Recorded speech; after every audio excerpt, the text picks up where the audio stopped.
നമുക്കറിയാം 2014 മോഡി പ്രധാനമന്ത്രിയാകുന്നതിന് പ്രധാനപ്പെട്ട പങ്ക് വഹിച്ചത് സമൂഹ മാധ്യമങ്ങളായിരുന്നുവെന്ന്.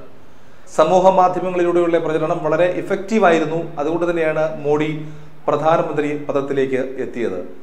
സമൂഹ മാധ്യമങ്ങളിലൂടെയുള്ള പ്രചരണത്തിന് വേണ്ടി ഒരു പ്രത്യേക ടീം രൂപീകരിച്ച് തന്നെയാണ് അന്ന് BJP പ്രചരണം നടത്തിയത്. ആ പ്രചരണമാണ് ഫലവത്തായതും പിന്നാലെ നരേന്ദ്രമോദി ഇന്ത്യയുടെ പ്രധാനമന്ത്രിയായതും. പക്ഷേ ഇപ്പോൾ 2019 ലോക്സഭാ തെരഞ്ഞെടുപ്പിന്റെ പടിവാതിൽക്കൽ എത്തി നിൽക്കുമ്പോൾ വീണ്ടും അങ്ങനെ ഒരു ശ്രമം BJP നടത്തുന്നുവെങ്കിലും സോഷ്യൽ മീഡിയയിൽ BJPക്ക് അമ്പേ പരാജയമാണ് എന്നാണ് നമുക്ക് കഴിഞ്ഞകാല അല്ലെങ്കിൽ സമീപകാല സംഭവങ്ങൾ തെളിയിക്കുന്നത്. ഇപ്പോൾ സോഷ്യൽ മീഡിയയിൽ ഏറ്റവും അധികം നിറഞ്ഞു നിൽക്കുന്നത് രാഹുൽ ഗാന്ധിയും പ്രിയങ്ക ഗാന്ധിയുമാണെന്ന് നമുക്കറിയാം. കാരണം പ്രിയങ്ക ഗാന്ധി ട്വിറ്റർ അക്കൗണ്ട് തുടങ്ങി എന്ന് അറിഞ്ഞപ്പോൾ തന്നെ ലക്ഷക്കണക്കിന് പേരാണ് അതിന് ഫോളോവേഴ്സായിട്ട് എത്തിയത്. അങ്ങനെ പ്രിയങ്ക ഗാന്ധിയും രാഹുൽ ഗാന്ധിക്കുമാണ് ഇപ്പോൾ സോഷ്യൽ മാധ്യമങ്ങളിൽ അല്ലെങ്കിൽ സമൂഹ മാധ്യമങ്ങളിൽ ഇപ്പോൾ ഏറ്റവും അധികം ആരാധകരും പിന്തുടർച്ചക്കാരുമുള്ളത്. 2014 സമൂഹ മാധ്യമങ്ങൾ എങ്ങനെയാണ് നരേന്ദ്രമോദിയെ പിന്തുണച്ചിരുന്നത്, അതിന് നേരെ വിപരീതമായിട്ടാണ് 2019 മോഡിക്ക് വേണ്ടി സമൂഹ മാധ്യമങ്ങളിലൂടെ പ്രചരിക്കുന്ന കാര്യങ്ങൾ. അദ്ദേഹം ചെയ്ത നല്ല കാര്യങ്ങൾ വരെ തെറ്റായിട്ടാണ് ജനങ്ങളിൽ എത്തിച്ചേരുന്നത്.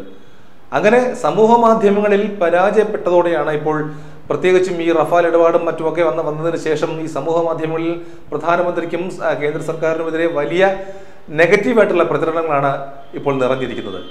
അതുകൊണ്ടാണ് ഇപ്പോൾ കേന്ദ്ര സർക്കാർ ഒരു തീരുമാനത്തിലേക്ക് വരുന്നത്, ഒരു ആലോചനയിലേക്ക് കടക്കുന്നത്. അതായത് ഈ തെരഞ്ഞെടുപ്പ് ദിവസത്തിന് 2 ദിവസം മുമ്പ് പത്രദൃശ്യ മാധ്യമങ്ങൾക്ക് സർക്കാരിനെതിരായിട്ടുള്ള പ്രചരണത്തിനും മറ്റുമൊക്കെ വിലക്ക് ഏർപ്പെടുത്താറുണ്ട്. അങ്ങനെ ഒരു വിലക്ക് സമൂഹ മാധ്യമങ്ങൾക്കും ഏർപ്പെടുത്താനാണ് ഇപ്പോൾ കേന്ദ്ര സർക്കാർ ആലോചിക്കുന്നത്.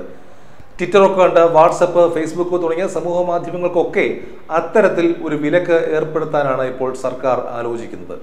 കാരണം സർക്കാരിന് അനുകൂലമായിട്ടുള്ള ഒരു പ്രചരണവും സമൂഹ മാധ്യമങ്ങളിലൂടെയുള്ള ഒരു പ്രചരണവും ഇപ്പോൾ യേശുന്നില്ല. മാത്രവുമല്ല, അത് നേരെ വിപരീതമായ ഫലവുമാണ് വരുത്തി വെക്കുന്നത്.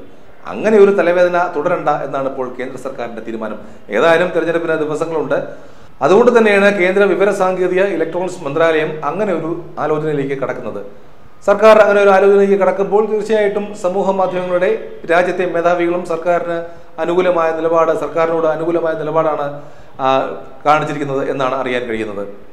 വ്യാജ വാർത്തകൾ പ്രചരിക്കാതിരിക്കാൻ തങ്ങൾക്ക് ആകും വിധം ഒക്കെ ഞങ്ങൾ ശ്രദ്ധിക്കും എന്ന് വാട്സപ്പിന്റെയും ട്വിറ്റർ അക്കൗണ്ടിന്റെയും ഫേസ്ബുക്കിന്റെയും ഒക്കെ രാജ്യത്തെ മേധാവികൾ സർക്കാരിനെ അറിയിച്ചു കഴിഞ്ഞിരിക്കുന്നു. അങ്ങനെ സമൂഹ മാധ്യമങ്ങളുടെ വാമൂടി കെട്ടി വീണ്ടും ഒരു തവണ കൂടി അധികാരത്തിലെത്താനുള്ള കുറുക്കു വഴിയാണ് ഇപ്പോൾ മോഡി സർക്കാർ തിരയുന്നത്.